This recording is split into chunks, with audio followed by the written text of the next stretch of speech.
Bismillahirrahmanirrahim. Alhamdulillah dan alhamdulillah, dengan izin Allah kita dipertemukan kembali di rumah Allah, di rumah yang indah bersama wanita yang indah. Insya Allah semua diberikan rezeki yang indah, rumah tangga yang indah, anak-anak yang indah, dan semoga kita dikumpulkan di jannah yang indah. Amin ya rabbal alamin. Tak lupa salawat dan salam kita sampaikan kepada kekasih kita Rasulullah sallallahu alaihi wasallam, di mana beliau bersabda, irhamu man fil ardi yarhamukum man fis sama.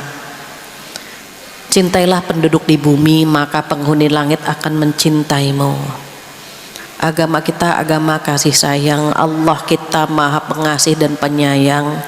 Rasulullah sallallahu alaihi wasallam pun memiliki sifat yang sangat penyayang. Bahkan beliau berpesan kepada para sahabat, tazawwajul waludal wadud, nikahilah wanita-wanita yang subur dan penyayang, atau penyayang dan subur. Kenapa? Karena kalau perempuannya lemah lembut, suami betah di rumah. Istri penyayang, insya Allah suami bertebar pahala. Maka alhamdulillah dengan izin Allah, ini wanita-wanita penyayang hadir di sini karena ingin menjadi hamba yang disayang oleh Allah Subhanahu wa taala. Mudah-mudahan duduknya kita di sini dicatat oleh Allah sebagai amal pemberat timbangan kita di hari kiamat nanti, dan diistiqomahkan, diwafatkan dalam kondisi yang paling indah insya Allah. Amin ya rabbal alamin. Ketika kita ingin sekali menjadi hamba yang disayang oleh Allah Subhanahu wa taala, maka ibu-ibu solehah boleh tolong buka surat Al-Furqan surat 25 ayat 63. Allah menyampaikan kepada kita betapa Allah sayang sekali dengan hamba-hamba yang memiliki kriteria yang disampaikan di surat Al-Furqan surat ke-25 ayat 63. Tolong dibacakan sampai ayat 66. Boleh qoriahnya tolong dibantu. Ini di sini enaknya ada qoriah ya. Silahkan Neng. A'udzu billahi minasyaitonir rajim. Nanti ya. A'udzu billahi minasyaitonir rajim. Adapun hamba-hamba Tuhan yang mana yang Maha Pengasih itu adalah orang-orang yang berjalan di bumi dengan mudah, dengan rendah hati. Ini matanya. Oh enggak kelihatan. Kami ya, ulang. Adapun hamba-hamba Tuhan yang Maha Pengasih itu adalah orang-orang yang berjalan di bumi dengan rendah hati. Dan apabila orang-orang bodoh menyapa mereka dengan kata-kata yang menghina, mereka mengucapkan salam. Dan orang-orang yang menghabiskan waktu malam untuk beribadah kepada Tuhan mereka dengan bersujud dan berdiri. Dan orang-orang yang berkata, ya Tuhan kami, jauhkanlah azab jahanam dari kami, karena sesungguhnya azabnya itu membuat kebinasaan yang kekal. Sungguh jahanam itu seburuk-buruk tempat menetap dan tempat kediaman. Iya. Shadaqallahul azim. Allahul azim. Baik ibu-ibu yang dirahmati oleh Allah Subhanahu wa taala, hari ini kita sedang belajar ingin sekali menjadi hamba yang disayang oleh Allah Subhanahu wa taala. Bayangkan disayang sama suami saja kita udah seneng ya. Disayang sama orang tua kita senang. Ditraktir sama temen seneng banget gitu ya. Kenapa? Berarti kan teman sayang sama kita. Disayang sama orang-orang di sekitar kita itu kita seneng banget. Apalagi yang sayang sama kita Allah Subhanahu wa ta'ala. Bayangkan kalau Allah sudah sayang sama hambanya, apa aja yang kita pengen itu Allah kabulkan. Cuma sayangnya tidak semua orang siap disayang sama Allah. Kenapa? Bentuk sayangnya Allah dengan bentuk sayangnya kita kepada sesama berbeda. Kalau Allah sayang sama kita, Allah ngasih ujian. Kalau kita sayang kepada manusia, kita kasih hadiah kan, ditraktir, disayang, diperhatikan. Itu bentuk sayang kita kepada sesama, itu dikasih kenikmatan. Tetapi kalau Allah sayang kepada kita, itu Allah memberikan ujian. Makanya banyak yang pengen disayang sama Allah, tetapi kadang-kadang tidak siap. Bagaimana bentuk sayangnya Allah? Terkadang dijewer, dicubit, disentil dalam bentuk ujian yang kita hadapi sampai saat ini. Ini wajahnya kan penuh masalah semua nih sebetulnya. Ujiannya banyak sekali kan, yang hadir di sini banyak.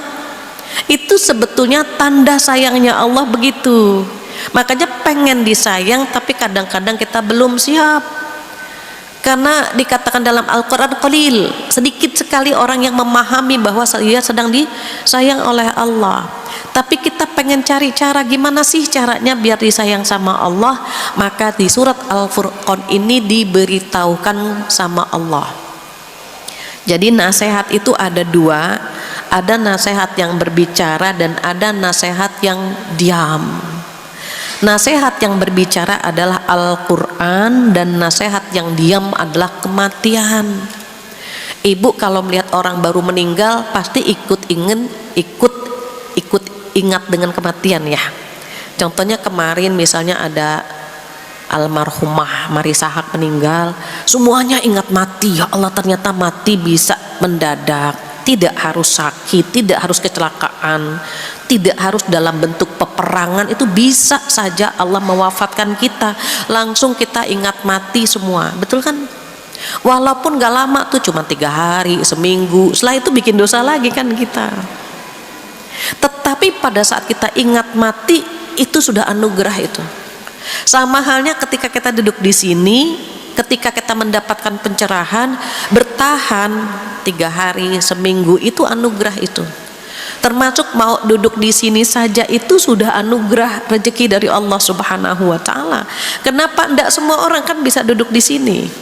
Diniatkan dari malam, diniatkan dari seminggu yang lalu, tapi bisa enggak tercapai duduk di sini? Belum tentu kalau Allah tidak mudahkan. Maka ketika kita hadir di sini, itu bentuk sayangnya Allah. Mau nambah lagi nggak disayang sama Allah, kita tambah lagi dengan ayat-ayat yang barusan dibacakan oleh saudari kita. Maka kata Allah, a'udzubillahi minasyaitonirrajim, wa ibadur rahmanil ladzina yamshuna 'alal ardi hauna. Allah tuh sayang banget sama hambanya yang kalau berjalan di muka bumi dengan rendah hati. Bukan rendah diri, tapi rendah hati. Berjalannya berbeda, cara bicaranya berbeda, setiap dia melakukan apapun berbeda. Kenapa? Karena dia ingin disayang oleh Allah Subhanahu wa taala. Jadi apa yang dilakukan Rasulullah Sallallahu Alaihi Wasallam dia ikuti. Sifatnya, karakternya, cara bicaranya dia ikuti. Kenapa? Karena Rasulullah itu tidak menunjukkan kesombongannya. Allah nggak suka kalau ada hambanya sombong. Kenapa? Kata Allah dalam hadits kursi, itu pakaianku. Sombong itu pakaianku, keagungan dan kebesaran itu selendangku. Jadi kalau Allah melihat ada hambanya yang menggunakan pakaian Allah, Allah nggak suka. Terus bagaimana bikin Allah suka? Maka berjalan di muka bumi dengan rendah hati. Manusia punya sifat sombong, semua manusia punya sifat sombong, tapi prosentasenya berbeda. Ada yang hanya 0,3 gitu ya, ada 0,5, tapi ada yang 3,9, 7,8. Kalau IP semakin tinggi semakin bagus. Tapi kalau sifat sombong semakin tinggi semakin mengerikan. Tidak nyaman kita dekat dengan orang sombong. Kata Allah, jangan pernah merasa yang kita genggam ini milikmu. Jadi kalau pengen menepis, meminimalisir sifat sombong, ingat semua yang kita genggam adalah titipan. Kalau dititipi, jangan merasa memiliki. Entah itu popularitas, entah itu identitas, entah itu fasilitas, entah itu isi tas. Tidak perlu. Semua titipan. Apa aja yang kita genggam, ilmu, kecantikan, keluarga, harta, titipan yang Allah bisa ngambil kapan saja. Jadi kalau kita merasa itu titipan Allah, kita nggak akan pernah bangga dengan apa yang kita minta, yang kita punya. Justru kita takut apa yang Allah titipkan tidak bisa kita maksimalkan gitu. Bahasa mudahnya gini, aku titipkan kepada kamu ya gitu. Coba dipantau sama Allah, coba yang dititipi ini sesuai nggak dengan yang Allah mau. Dikeker tuh, yang ngeker siapa? Yang ngeker itu malaikat Raqib. Jadi malaikat Raqib itu CCTV yang memantau kita nih, gitu. Yang ngaji siapa saja nih, Raqib itu tugasnya. Dikeker semuanya dari yang pertama datang sampai yang terakhir datang. Selama belum doa penutup majlis dicatat itu. Even dia cuma masuk, cuma mau naruh air, cuma mau naruh tisu, malaikat lapor juga, ya Allah tuh yang barusan datang gimana tuh ya Allah, cuma sebentar, cuma naruh air saja. Apa kata Allah? Catat namanya sebagai orang yang hadir di majlis ilmu juga. Masya Allah. Jadi malaikat itu lapor terus kepada Allah Subhanahu wa ta'ala karena mereka tidak ingin salah, sehingga semua yang dicatat oleh Allah semuanya itu melalui izin Allah semuanya ya. Malaikat Raqib ngawasi, nanti Raqib bilang ke malaikat Atid, ya Atid catat namanya. Baiknya buruknya yang mencatat adalah malaikat Atid. Maka disitulah ketika kita belum berucap apapun, baru dalam hati malaikat sudah mencatatnya, baru dalam hati, apalagi kalau sudah terucap. Kesombongan juga sama, sebelum sombong kan ada bibitnya. Bibitnya itu namanya ujub. Apa ujub? Dia takjub dengan dirinya. Orang nggak tahu kalau ujub, orang nggak tahu. Contoh, malam kita bangun, terus kita takjub dengan diri kita, ya Allah yang lain lagi tidur, aku bangun, ih solehah banget sih. Takjub dengan dirinya. Kotak amal jalan, dia masukin warna merah, ya Allah yang lain cuma 10.000, 20.000, aku 100, ya Allah dermawan sekali sih aku. Nah itu ujub. Hati-hati, orang nggak tahu karena hanya dia sama Allah. Termasuk kalau kita foto ya, kalau kita foto khawatir juga nih, kalau foto setelah difoto yang dilihat wajah siapa? Wajah sendiri kan. Kita nggak peduli dengan wajah orang lain. Yang lain mau mingkem, mau merem, mau mangap, kita nggak peduli. Yang penting kita bagus kan. Kalau sekedar kita bilang, oh oke lah kita bagus, nggak apa-apa. Oh, oke lah kita nggak merem. Kalau merem kita minta ulang kan. Udah ulang lagi dong, ini aku merem gitu ya. Kita minta ulang. Selama nggak ada ujub di sini. Ujub gimana? Ya Allah, ini di foto Sedarussalam yang paling cantik aku ya Allah. Nah itu yang nggak boleh. Jadi kalau sekedar mau lihat, oh masih pantas lah, oh nggak merem, nggak mingkem, nggak mangap, oh masih oke gitu ya. Tapi kalau ya Allah, Masjid Darussalam, ya Allah kayaknya yang paling, nah itu Allah nggak suka itu. Terus tiba-tiba cut keluar, gimana dong? Istighfar. Kan wajah cantik titipan, hidung takabur titipan. Pengennya kan takabur tapi ternyata tawadu, hidung kita titipan. Alis pengennya kan seperti semut beriring gitu ya, tapi ini ternyata seperti semut kejar-kejaran. Ya sudah titipan.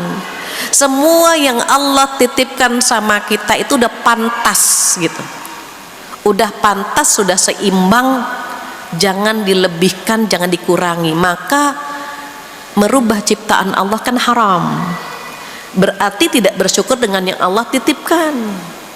Tugas kita mensyukuri yang Allah berikan kepada kita, bersyukur saja. Sombong tidak boleh. Kenapa? Allah nggak suka. Bayangkan kalau wajah titipan, gampang Allah mengubah, tiba-tiba kecelakaan, hilang kan kecantikannya. Ilmu titipan tiba-tiba dia gagap, dia lupa, hilangkan ilmunya. Kita nggak usah jauh-jauh, kita ngaji setiap pekan, setiap bulan, lupa lagi gitu kan. Oh, buat Allah gampang, apalagi kalau cuma yang jiping, ngaji kuping, itu kesandung udah lupa. Yang jiro bagaimana? Jiro masih lebih mending, dia nyatet, habis ngaji ditaro, jiro tuh. Bulan depan ketemu lagi, kemarin pembahasannya apa ya? Apa ya? Kita kebet-kebet lagi. Tapi masih lebih mending karena dia mencatatnya. Ciri-ciri orang besar itu mencatat apa yang dia dapat. Walaupun setelah dicatat nggak dibaca lagi, udah bagus itu. Kenapa? Minimal dia mendapatkan pahala mencatatnya, mendapatkan pahala mendengarnya, gitu. Makanya ilmu juga titipan. Takut banget kalau ilmu itu tidak dikembalikan kepada kita, karena kita tidak bisa mengamalkannya. Harta titipan, dirampok, tiba-tiba berangkasnya hilang. Oh, gampang buat Allah. Jabatan juga titipan.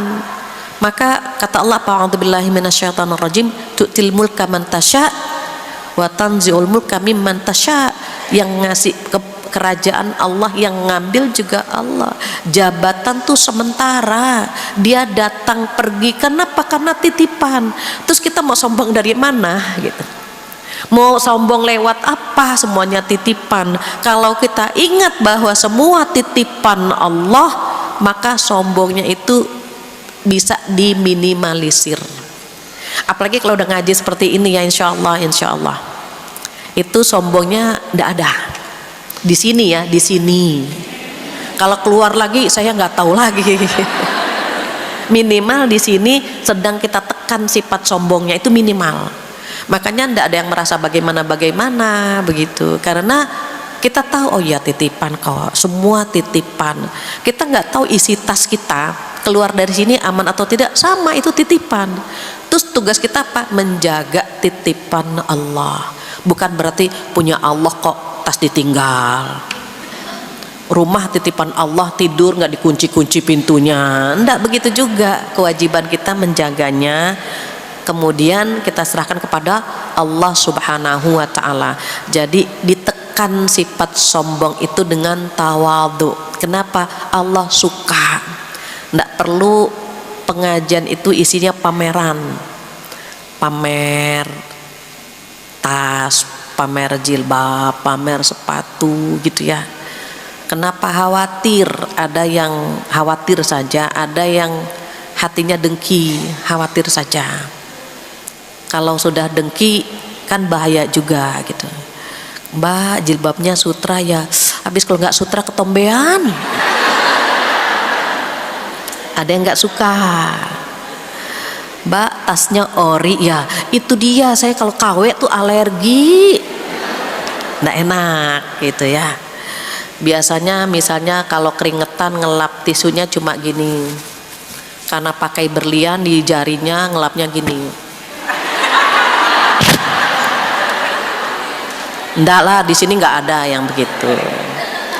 Makanya alhamdulillah di pengajian yang nggak ada di Indonesia, di sana jauh banget, di luar negeri yang nyebrang sungai, nyebrang laut. Nah, di sini insya Allah tidak ada. Jadi satu yang bikin kita disayang sama Allah apa? Rendah hati. Dah titipan Allah semua kok gitu ya, ndak usah sombong. Yang kedua, wa idza khatabahumul jahiluna qalu salama. Nah ini yang agak susah buat perempuan. Dan apabila orang-orang yang jahil menyapa mereka dengan kata-kata yang menghina, mereka mengucapkan salam, assalamualaikum. Nah sekarang terkadang tidak lagi mengucapkan dengan lisan, tetapi dengan chattingan. Netizen itu masya Allah sekarang ya. Ini hati-hati. Satu kata yang kita menganggapnya remeh, tapi Allah redho, maka Allah akan mengantarkan kita ke surga. Satu kata kita menganggapnya remeh tapi bikin Allah murka, maka Allah akan mengantar kita ke neraka. Jadi kalau ada orang yang iseng, ada orang yang usil, ada yang orang menggoda, kita perhatikan ini doanya serius atau doanya usil. Kan bisa kelihatan dari nadanya. Kalau Assalamualaikum Bu, Waalaikumsalam, karena dia terus menyampaikan salamnya buat kita. Tapi kalau Assalamualaikum cantik, Waalaikumsalam pelan-pelan aja, Waalaikumsalam, jangan dibalas Waalaikumsalam ganteng, gak usah. Kenapa? Dia niatnya bukan mendoakan kita dengan tulus. Kalau Assalamualaikum penghuni surga, pelan aja, Waalaikumsalam, amin ya robbal alamin. Jangan dijawab Waalaikumsalam penghuni neraka, nggak usah. Kadang-kadang kita suka nggak sabaran, kalau ada yang usil kita jawab. Saya sering sekali melihat perempuan yang begini nih, laki-laki enggak, masya Allah ya, laki-laki tuh yang begitu tuh nggak dijabanin, nggak dijawab gitu. Tapi kalau kita tuh pengen panas, kita emosi gitu, emosi banget kalau kita diledek, dihina. Sesungguhnya orang-orang yang meledek kita kan akhlaknya akhlak tercela. Kalau mereka usil mengganggu kita, akhlak tercela. Kalau kita balas, kita berarti selevel dengan dia gitu maksudnya. Padahal kita kan pengen lebih tinggi dari dia gitu. Jadi ya udah tahan aja, jawab aja Waalaikumsalam, kemudian tinggalkan. Sama ini netizen juga kalau komentar kan luar biasa ya Bu. Itu kalau dipikirkan sakit hati sekali kita. Sampah serapah itu dituliskan itu. Kadang-kadang saya nggak habis pikir, itu kan beranda saya, Instagram saya, postingan saya. Tapi mereka bisa mengeluarkan tulisan yang jijik sekali gitu. Sumpah serapah ditulis di beranda saya gitu. Saya bilang ini maunya apa? Kalau mau pansos kan ya jangan di beranda saya, silahkan saja gitu ya, di beranda dia. Tapi di era sekarang itu naudzubillah, pengennya ini dikasih pelajaran nih gitu kan. Tapi udahlah, ingat ayat ini. Apabila orang-orang jahil, orang-orang usil menyapamu, baik menyapa saat di jalanan atau menyapa di sosial media kita, tinggalin aja. Kenapa? Nanti energi kita habis buat mikirin yang begitu tuh. Apalagi ibu ini wajah-wajahnya calon orang besar semua ya. Minimal badannya udah besar. Kalau sudah punya nama, ini kan calon orang-orang besar, itu biasanya ada yang nggak suka sama kita kan. Ada yang ingin membunuh karakter kita, ada yang ingin membunuh ekonomi kita, membunuh masa depan kita, itu biasa. Terus bagaimana? Kata Allah, tinggalkan saja. Tinggalkan, jangan diladeni, jangan dijawab. Cukup mengatakan apa? Salam, qalu salama, assalamualaikum, kemudian tinggalkan. Pengennya dijawab, pengennya dibalas, ndak usah. Itu wasting time, buang-buang waktu, buang-buang energi. Harusnya kita sudah melakukan hal-hal yang bermanfaat, jadi mikirin itu. Tetapi fitrahnya perempuan, karena perempuan itu ahli sejarah, kalau dilukai hatinya ingat terus gitu ya. Jadi kadang-kadang komentar yang baik-baik itu lupa, yang dia ingat komentar yang mana, yang nggak baik gitu.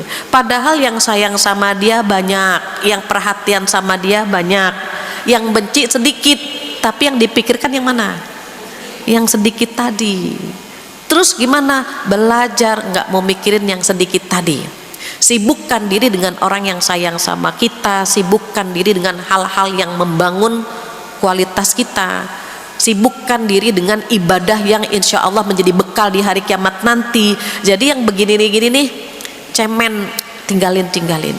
Maka kadang-kadang karena perempuan itu baperan ya, jadi kalau ada komentar yang tidak bagus jangan dibaca. Ini kita bacanya ngulang lagi. Ya Allah, jahat banget ya Allah, ya Allah, jangan dibaca lagi. Tapi kita masalahnya kita baca lagi, padahal dia nulisnya 1 kali, tapi kita bacanya 3 kali, seakan-akan dia melukai kita 3 kali, padahal dia cuma 1 kali nulis kan. Tapi karena kita membacanya 3 kali, seakan-akan dia melukai kita 3 kali, dan itu menghujam sampai ke ulu hati gitu ya. Nah ini kata Allah, ndak, kalau mau disayang sama Allah jangan mikirin yang begini-gini nih, tinggalkan saja. Jujur kalau kita pakaiannya sopan seperti ini ya, ibu-ibu solehah, nutup aurat, itu orang mau melakukan pelecehan itu tidak berani. Saya pernah cerita bagaimana ketika saya naik taksi ya, naik kendaraan umum, taksi lah ya, itu drivernya nanya gini, Mbak Islam bukan ya gitu. Saya bilang, ya pasti Islam kan dari pakaian saya kelihatan Pak gitu. Enggak Mbak, maaf ya Mbak gitu. Karena baru saja saya dapat penumpang itu pakai jilbab juga kayak Mbak, tapi dia non muslim gitu.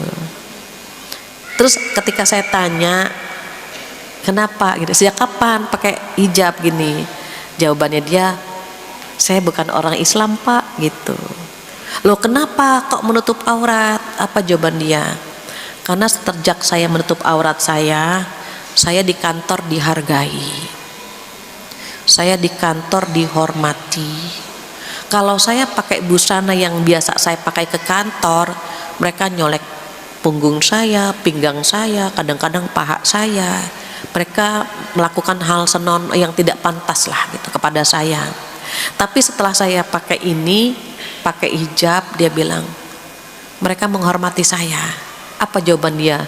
Oh gitu Mbak gitu. Iya, seandainya nih perempuan ini bilang, seandainya umat Islam tahu dengan perintah Tuhannya gitu, pasti mereka akan menutup aurat semua. Karena Tuhannya yang memerintahkan kan pasti mendatangkan kebaikan buat dia. Saya bilang sama supirnya, Mas dia turun di mana? Kan boleh jadi itu mengantar hidayah, Mas dia turun di mana gitu. Kalau kita ajak ngobrol boleh jadi gitu, dia tertarik dengan agama kita. Karena ketika dia merasakan nikmatnya menutup aurat saja luar biasa gitu. Sama halnya kalau saya suka seneng gitu ya, kalau ada orang yang hadir ke pengajian, walaupun mohon maaf ada kadang-kadang yang belum menutup aurat, ada yang kadang-kadang belum sholat gitu ya, ada yang kadang-kadang mohon maaf masih melakukan dosa besar, dia hadir ke pengajian, itu saya seneng banget. Kenapa? Karena ketika dia duduk di majelis ilmu, dia sudah mendapatkan pencerahan, sudah dibimbing sama Allah untuk kumpul bersama orang baik-baik. Makanya kadang-kadang ada yang nutupin pahanya pakai sajadah, nggak ada masalah buat saya. Ada yang misalnya mohon maaf ya, yang datang ke saya, Bu makasih saya baru hari ini datang ke pengajian, insya Allah saya tidak akan pernah selingkuh lagi gitu. Berarti kan dia selama ini dia selingkuh, kita bilang alhamdulillah, kita apresiasi. Kenapa? Oh dia punya niat baik. Coba kalau kena, oh Mbak selingkuh selama ini, astagfirullah, dia nggak datang lagi ke pengajian. Tapi kalau dia nyaman cerita sama kita, alhamdulillah Bu, insya Allah saya akan meninggalkan itu. Oh alhamdulillah, dia nyaman kumpul sama kita. Ada yang lari-lari, Bu alhamdulillah Bu, sekarang saya sudah sholat. Oh ya alhamdulillah, kan sholat wajib. Tapi kalau kita bilang, oh dikira ada apa Mbak, kan sholat wajib Mbak. Beda. Buat dia yang nggak sholat kemudian sholat, itu prosesnya besar. Dari nggak pakai jilbab terus pakai jilbab, itu prosesnya besar. Dari berzina kemudian tidak berzina, itu prosesnya besar. Jadi setiap ada orang yang melakukan hal positif dalam kehidupannya, kita apresiasi. Tetapi kalau ada orang yang melakukan hal yang negatif kepada kita, tidak kita pikirkan lagi. Kenapa? Biar energi kita lebih banyak merekrut orang baik-baik ketimbang memikirkan orang yang tidak baik. Jadi sekarang kita mulai belajar dari ayat ini.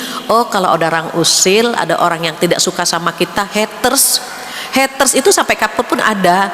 Tidak disibukkan dengan pembenci, tetapi kita menyibukkan diri dengan kasih sayang, dengan perhatian. Even orang itu tidak pernah perhatian sama kita, tapi kalau kita berikan perhatian kepada dia, dia pasti senang. Orang tersebut tidak pernah menghormati orang lain, tapi kalau kita hormati dia, dia pasti senang. Orang tidak pernah sayang sama siapapun, kalau kita sayang, dia pasti senang. Maka belajar dari ayat ini, pengen banget jadi hamba yang disayang sama Allah, maka lakukan yang kedua, tidak menyibukkan diri dengan tutur kata dan hinaan orang lain kepada kita. Kenapa? Karena kalau ada orang yang usil kepada kita, tinggalkan saja, assalamualaikum, tinggalkan. Itu nomor 2. Ketiga apa? Yang ketiga, walladzina yabituna lirabbihim sujada wa qiyama. Yang ketiga, menghabiskan waktu malamnya untuk sholat. Jadi ada sholat malam gitu ya, menghabiskan waktu malam dengan bersujud dan berdiri. Maksudnya sholat malam. Ibu-ibu, teman-teman mungkin masih ingat ya, malam itu dihitungnya kapan gitu. Masih ingat ya, saya pernah menyampaikan menghitung malam dari maghrib ke subuh. Maghrib ke subuh berapa jam? Ini biar gampang ya, sebetulnya kan maghrib jam 6 kurang gitu ya, subuh jam 4 lewat. Biar gampang, misalnya maghrib jam 6, subuh jam 4. Dari jam 6 ke jam 4 berapa jam? 10. Enakan ngitung uang ya daripada ngitung waktu ya. Lama ngitungnya. 6, 7, 8, 9, 10, 11, 12, 1, 2, 3, 4, 10 jam. Nah 10 jam dibagi 2 berarti kan 5 jam. Nah itu disebut dengan nisfahu, tengah malam. Jadi kalau misalnya kita habis sholat isya ketiduran, bangun-bangun tengah malam, itu udah bisa sholat tahajud gitu. Kalau sekarang misalnya maghrib jam 6, 7, 8, 9, 10, 11, jam 11 lewat gitu ya, itu udah bisa kalau kita udah tidur. Dalilnya apa sih? Ibu tolong buka surat Al-Muzammil. A'udzubillahi minasyaitonirrajim. Ya ayyuhal muzammil qumil laila illa qalila nisfahu awin qusminhu qalila au zid alaih. Boleh Neng, tolong dibacakan. Ayat 1 Neng, surat 73 ayat 1 sampai ayat 7. Bismillahirrahmanirrahim. Wahai orang-orang yang berselimut, bangunlah untuk sholat pada malam hari, kecuali sebagian kecil, yaitu separuhnya atau kurang sedikit dari itu, atau lebih dari 1/2 itu, dan bacalah Al-Quran dengan perlahan-lahan. Sesungguhnya kami akan menurunkan perkataan yang berat kepadamu. Sungguh bangun malam itu lebih kuat mengisi jiwa, dan bacaan waktu itu lebih berkesan. Sesungguhnya pada siang hari engkau sangat sibuk dengan urusan-urusan yang panjang. Iya, pagi sampai sore kita sibuk dengan urusan yang gak henti-hentinya ya, yang ngantor, yang pegawai, yang IRT, ibu rumah tangga, itu gak selesai-selesai. Kamar dirapihkan, ruang tamu berantakan, ruang tamu dirapihkan, dapur belum rapi, terus gitu kan. Itu kata Allah, kita disibukkan di siang harinya sehingga malamnya kita gunakan untuk beribadah kepada Allah Subhanahu wa ta'ala. Maka di ayat ini yang dipanggil itu sesungguhnya Rasulullah Sallallahu Alaihi Wasallam. Karena Rasulullah Sallallahu Alaihi Wasallam punya julukan Al-Muzammil, Al-Mudaththir, Yasin, Toha, Mustafa, Mujtaba, Ahmad, Muhammad. Itu nama-nama Rasulullah Sallallahu Alaihi Wasallam, julukannya demikian. Sama halnya hari ini ketika kita melihat ayat ini, a'udzubillahi minasyaitonirrajim, ya ayyuhal muzammil qumil laila illa qalila nisfahu awin qusminhu qalila au zid alaih. Ayatnya begitu. Wahai orang yang berselimut. Tadi ya, pertama Rasulullah Sallallahu Alaihi Wasallam. Yang kedua siapa? Kita kalau tidur kan pakai selimut, dipanggil juga sama Allah. Wahai yang lagi tidur pakai selimut, bangun ya gitu. Yang ketiga siapa? Yang ketiga, wahai orang yang berselimut masalah, berselimut amanah, berselimut ujian, bangun malam begitu. Qumil laila illa qalila. Qalila di situ ada yang menafsirkan sebentar, nggak lama gitu. 2 rakaat boleh, 4 rakaat boleh, 8 juga boleh. Ada yang menafsirkan qalila di situ sedikit banget yang mau mengerjakan ini begitu. Jadi nisfahu, setengahnya tadi ya. Ini saya buat simulasi. Ini maghrib, ini subuh gitu ya. Dari maghrib ke subuh berapa jam? Tadi kan udah dihitung ya, 10. Nisfahu itu segini nih, tengah-tengahnya. Nah ini nisfahu tuh setengahnya di sini. Terus kata Allah awin kus, kurang dikit bolehlah gitu. Auzid alai, atau lebih sedikit juga boleh gitu maksudnya. Awin kus gitu ya. Jadi auzid alai. Terus yang paling bagus yang mana, nanti dijelaskan di surat ini juga. Yang paling bagus itu di ayat 20 itu disebutkan 2/3 malam. Ini kan di setengahnya ya. Nah dari maghrib ke subuh dibagi 3. 10 jam dibagi 3, 1/3 mendekati subuh itu golden timingnya. Berapa kalau 10 dibagi 3, katakanlah 3 jam. Nah 3 jam sebelum ke subuh. Subuh jam 4, mundur aja 3 jam, sekitar jam 2 ya. Itu golden timingnya di situ tuh, di 2/3 malam. Jadi diingat ya cara menghitungnya, maghrib sampai ke subuh berapa jam, kemudian kalau dibagi 2 itu setengahnya, dibagi 3 1/3 mendekati subuh itu afdoliyahnya. Jadi waktu yang paling bagus itu di 1/3 malam, 2/3 ya, 1/3 mendekati subuh, karena kan kita bagi 3 nih, 1/3-nya mendekati ke subuh itu paling bagus. Kita menyebutnya 2/3 malam, 2/3 karena 1/3 mendekati subuh gitu ya. Jadi nanti ada di ayat ke-20 itu disebutkan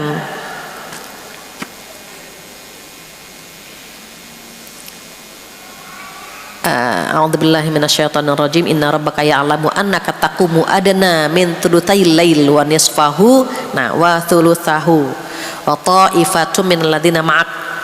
Sesungguhnya Tuhanmu mengetahui bahwa engkau ya Muhammad sallallahu alaihi wasallam berdiri atau sholat kurang dari 2/3 malam atau 1/2 malam atau 1/3-nya. Jadi intinya bangun malam.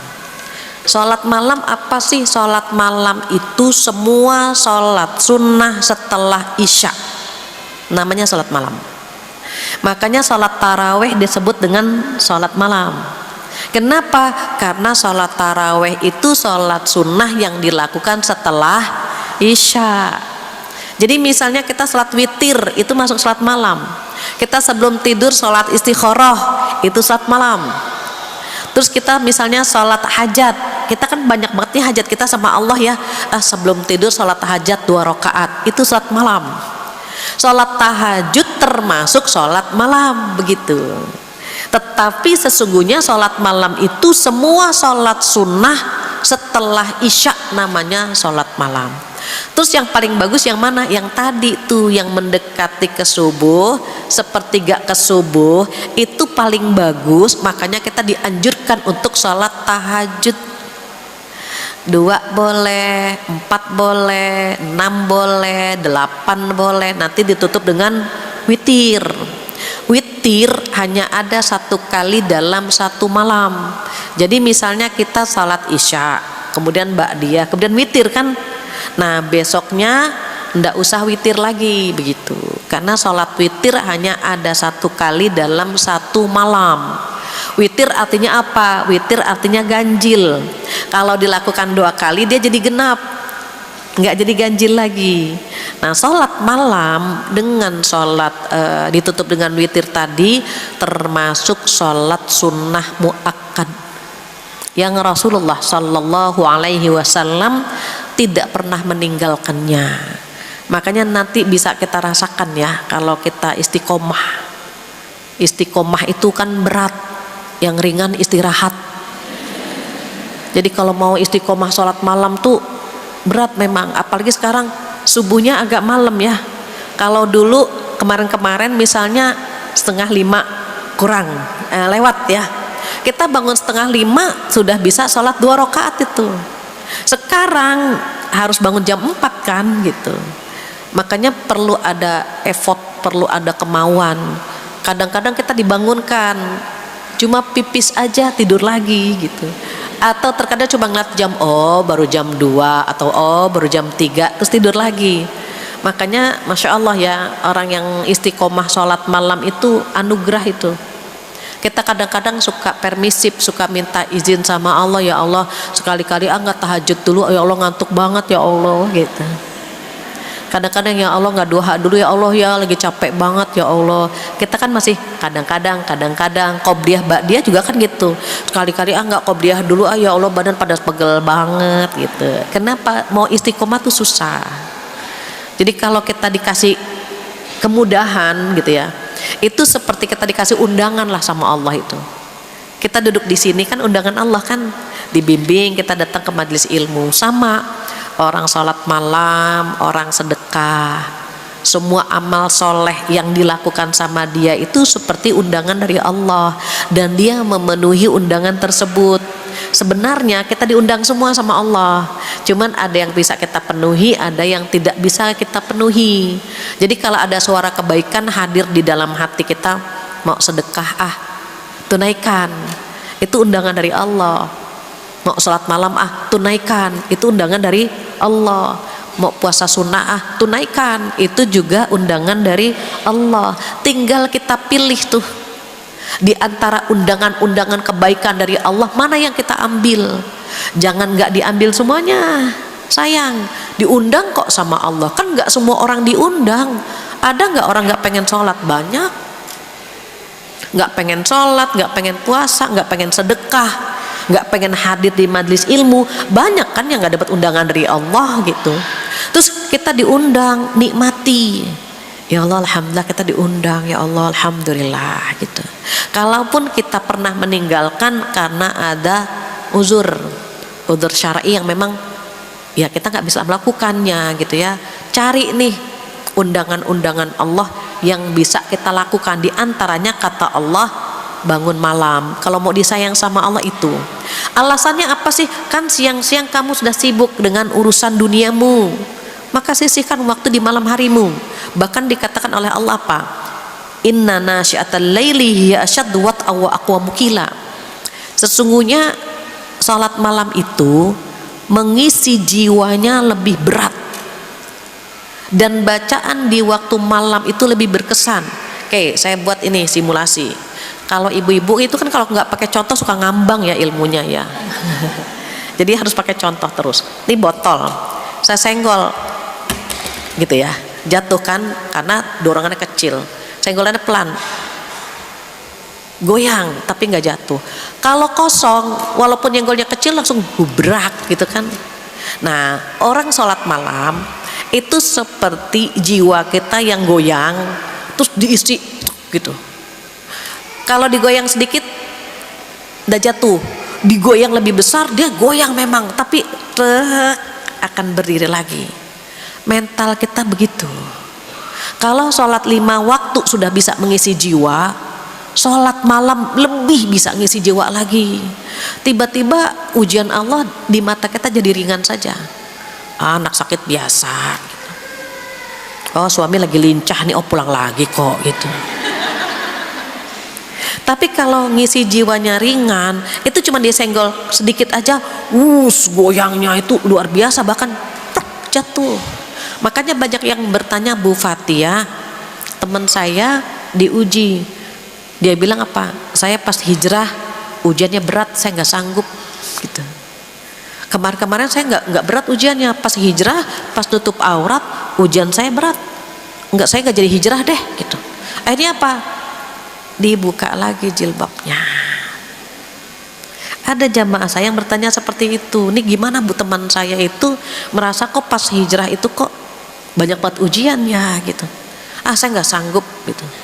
Akhirnya dibuka lagi. Kenapa nggak kuat?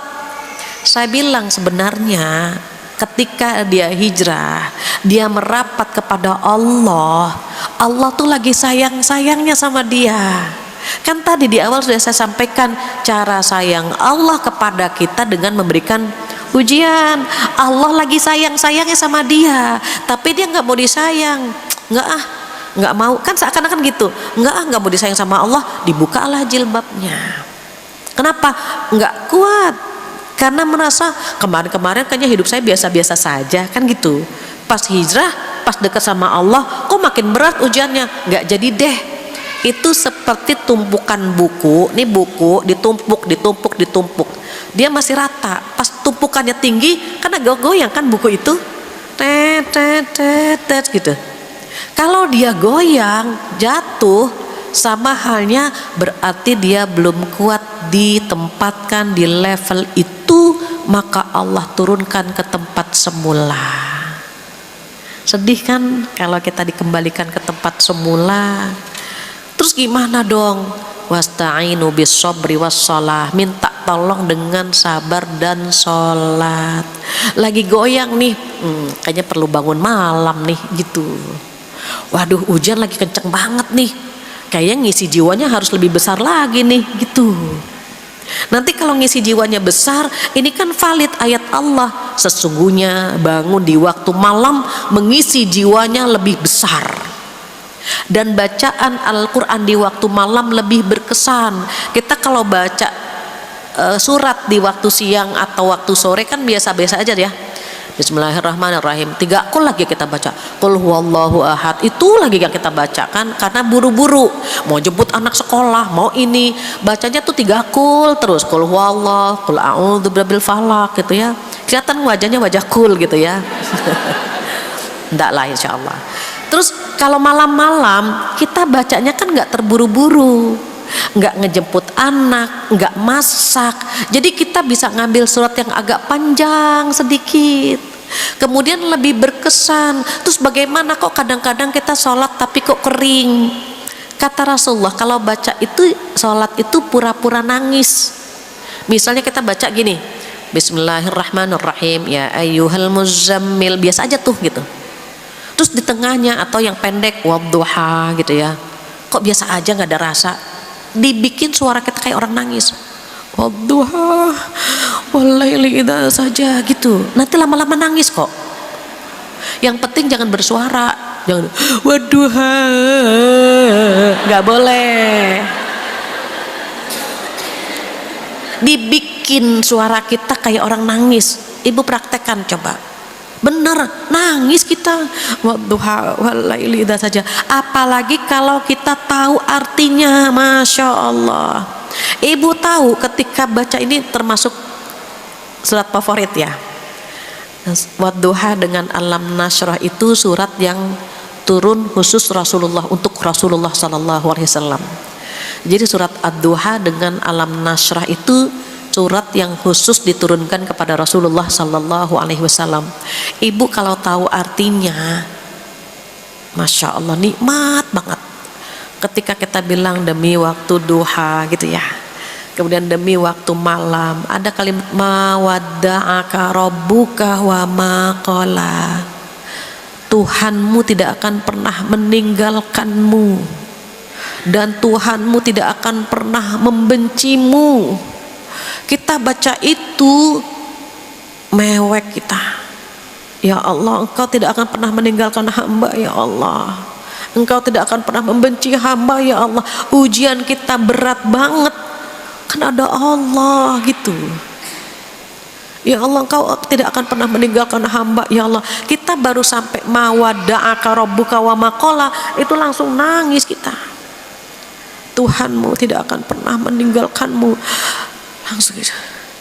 Tuhanmu tidak akan pernah membencimu, sebanyak apapun dosa kita, Allah tidak akan pernah membenci kita. Bikin dosa lagi, istighfar lagi, besok bikin dosa lagi, terus Allah benci sama kita? Enggak. Allah nunggu taubat kita, Allah nunggu mohon ampun kita. Makanya kalau lagi sholat bacanya agak dibikin kayak mau nangis gitu, dibikin lebih sahdu gitu ya. Apalagi kalau kita tahu artinya. Ini alasan Allah kenapa kita disuruh bangun malam, karena siang sudah beraktivitas dengan urusan dunia yang begitu panjang, masa malam tidak ada waktu untuk bermunajat kepada Allah subhanahu wa ta'ala. Enak kalau kita udah curhat sama Allah, ngadu semua urusan kita sama Allah. Bahkan ya, ketika kita sedang sholat itu Allah natap kita di 2/3 malam. Allah itu turun ke langit yang paling dekat dengan bumi, Di langit, ibu kalau keluar natap ke atas ada langit kan, itu langit yang paling dekat dengan bumi. Pada 2/3 malam Allah turun ke langit yang paling dekat dengan bumi. Allah mendengarkan keluh kesah kita, yang mohon ampun diampuni, yang sakit disembuhkan, yang punya masalah diselesaikan, yang punya hutang dilunasi, semuanya itu Allah panggil. Makanya orang-orang yang sholat malam itu diangkat derajatnya sama Allah. Itu dengan sendirinya. Cuma sayangnya godaannya juga besar. Makanya kalau kita lagi punya ujian yang kayaknya berat banget ya, butuh sandaran yang lebih kuat, yaitu sholat malam. Jangan sampai kita diuji langsung goyang, langsung tepar. Ada satu hal yang Allah bilang sama kita apa? Minta tolong dengan sabar dan sholat. Kita belum melakukan yang itu tuh, sabar doang, sholatnya belum gitu. Atau sholat saja, sabarnya belum. Padahal kata Allah, dua-duanya harus kita lakukan bersamaan. Maka kalau sudah dapat tipsnya dari Allah Subhanahu wa ta'ala, kita akan melakukannya insya Allah. Itu yang ketiga. Yang keempat apa? Yang keempat, yang terakhir, walladzina yaquluna rabbana srif 'anna 'adzaba jahannam inna 'adzabaha kana gharama. Orang-orang yang disayang sama Allah diantaranya yang selalu berdoa agar dijauhkan dari api neraka. Apa ayat kata Allah di sini? Dan orang-orang yang berkata, ya Tuhan kami, jauhkanlah azab jahanam dari kami, karena sesungguhnya azab itu membuat kebinasaan yang kekal, dan sungguh jahanam itu seburuk-buruk tempat menetap dan tempat kediaman. Gini maksudnya, ketika kita berdoa, berdoalah kepada Allah agar dijauhkan dari api neraka, dijauhkan dari neraka jahanam. Doanya itu. Jadi jangan doanya jangan dunia terus. Kita permintaan kita kebanyakan dunia ya, minta rezeki lagi gitu. Minta rumah, minta kendaraan, minta ini, boleh, tapi jangan minta dunia terus. Mintalah akhirat, minta dipermudah sakaratul maut, minta dipermudah untuk menggapai surganya Allah, minta dikumpulkan bersama para nabi, minta diselamatkan dari api neraka. Ada minta-minta yang untuk urusan di akhirat.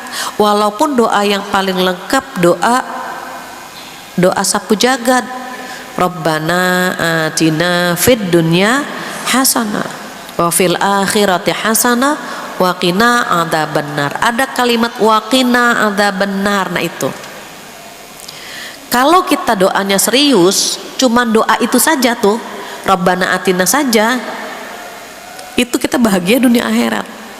Masalahnya waktu kita doa itu kita formalitas aja kan, cuma Rabbana atina fid dunya hasanah wa fil akhirati hasanah wa qina adzabannar. Sudah. Kata Allah, nih orang minta beneran apa enggak sih gitu. Jarang yang doa ini nangis tuh, jarang. Padahal kalau doa ini dikabulkan, itu kita bahagia di dunia, bahagia di surga, terhindar dari api neraka. Kenapa? Karena orang-orang yang berdoa ini nih berarti dia serius. Makhluk Allah yang paling kejam itu ya neraka jahanam. Dan neraka jahanam itu ditutup. Nanti kalau di pembahasannya tentang surga neraka lah insya Allah ya. Ini sekedar saja, api neraka itu, pintu neraka itu ditutup gini. Jadi ketika seseorang mau masuk neraka itu dia udah shock mendengarkan suara api menggelegar, suara orang teriak, dia udah shock itu dia. Kita dengar petir, dengar guntur, dengar gitu ya, udah ini keras banget suaranya gitu. Itu baru di dunia. Suara api neraka lebih ngeri dari itu. Jadi ketika orang mau dimasukkan ke dalam api neraka kan pintunya tertutup, sehingga dia nggak tahu apa yang ada di dalam. Dan penjaga pintu neraka semuanya bengis, semuanya kejam. Ibu kalau orang masuk ke pintu neraka, nggak ada tuh malaikat yang ramah, nggak ada. Ibu ya Allah kenapa masuk neraka? Nggak ada. Jalan pinggir ya Bu, biar nggak kecebur ya Bu, nggak ada tuh malaikat begitu. Jadi pintu neraka ditutup, dibuka langsung ditendang masuk ke dalam. Nggak ada Bu, pelan-pelan ya, pelan-pelan Bu, nyepluknya pelan-pelan. Nggak ada Bu malaikat begitu. Semuanya tuh diciptakan disuruh bengis, disuruh kasar. Makanya neraka itu seburuk-buruk tempat kembali karena memang tempatnya ndak enak, pengawal yang menjaga juga nggak enak, nggak ada yang ramah, wajahnya juga ngeri gitu, ngeri. Nggak kebayang ya Bu neraka itu, naudzubillah. Penjaganya bengis, minumannya air mendidih, makanannya darah dan nanah, suaranya mengerikan. Karena itu tempat yang mengerikan, penjaganya mengerikan. Jadi kalau minum air mendidih itu ususnya kepotong-potong gitu, makannya nanah dan darah, menjijikan semua. Bantalnya api, selimutnya api, semuanya mengandung api. Jadi kita memang harus berlindung dari api neraka. Kalau kita minta dijauhkan dari api neraka, Allah sayang banget Ibu. Berarti hambaku benar-benar ingin terhindar dari api neraka. Maka tugas kita balik lagi kepada duit. D-nya doa yang indah agar terhindar dari api neraka. U-nya usaha yang kira-kira bikin mampir ke neraka apa nih? Jauhkan. Jangan doa tapi seneng sama dosa. Doa terhindar dari api neraka tetapi ngerumpiknya jago banget, jangan juga. Yang sering ngerumpik neraka apa namanya? Neraka hutomah. Tuh ada tempatnya neraka masing-masing. Jadi kalau lagi ngerumpi bareng-bareng, ingetin lagi, jangan sampai kita masuk neraka hutomah ini bareng-bareng gitu, bubar kita. Kenapa? Karena memang ayatnya ada kan, a'udzubillahi minasyaitonirrajim, wailul likulli humazatil lumazah. Itu include di situ tuh yang suka ngerumpi, yang suka mengumpat, yang suka mengumpulkan harta, menghitung-hitung tapi tidak ditunaikan zakatnya karena mengira hartanya bisa membuat dia kekal, kan begitu. Nanti mereka dimasukkan ke mana? Ke neraka hutomah. Jadi berlindung, D-nya kan tadi doa ya Allah jauhkan hamba dari api neraka. U-nya usaha, mana nih yang bikin seseorang masuk ke neraka, jauhin bareng-bareng. Ini nih, nggak sholat masuk neraka mana nih? Masuk neraka sakor. Ada neraka masing-masing namanya. Kalau yang suka mendustakan ayat Allah, neraka mana? Neraka lazo, yang berpaling dari agama, nggak percaya dengan ayat-ayat Allah, itu neraka lazo, dan seterusnya. Intinya kita ingin banget terhindar dari api neraka, maka doa yang kuat, usaha yang maksimal. Jangan ini bikin mampir ke neraka, gak jadi jauhkan. I-nya apa? Ikhlas. Ikhtiar sama usaha kan sama. I-nya ikhlas. Allah biasanya kalau ingin menjauhkan kita dari api neraka, itu kita digugurkan dulu dosa kita. Cara menggugurkannya bagaimana? Dengan ujian yang hari ini kita hadapi. Itu cara Allah menggugurkan dosa begitu. Jadi karena Allah sayang sama kita, biasanya kalau ingin dihindarkan dari api neraka, Allah kadang-kadang ngasih kita penyakit gitu, ngasih ujian yang sulit gitu ya. Itu cara Allah, itu digugurkan. Nanti ketika di hari kiamat, orang ini hisabnya gampang.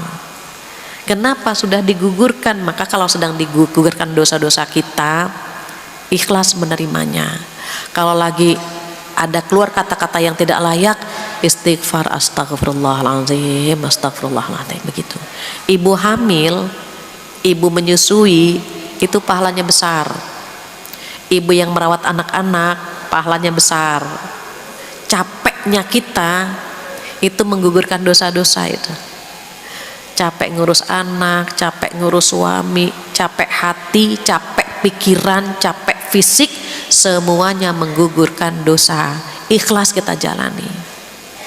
Baru T-nya tawakal dengan hasilnya. Serahkan semuanya kepada Allah Subhanahu wa Ta'ala. Ini 4 cara untuk menjadi hamba yang disayang sama Allah Subhanahu wa Ta'ala. Alhamdulillah setengah 11 sudah. Mudah-mudahan apa yang kita dapatkan hari ini bermanfaat.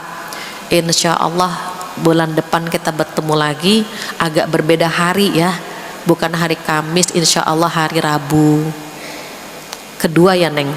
Rabu kedua kita bertemu lagi untuk melanjutkan menjadi hamba yang disayang oleh Allah bagian kedua.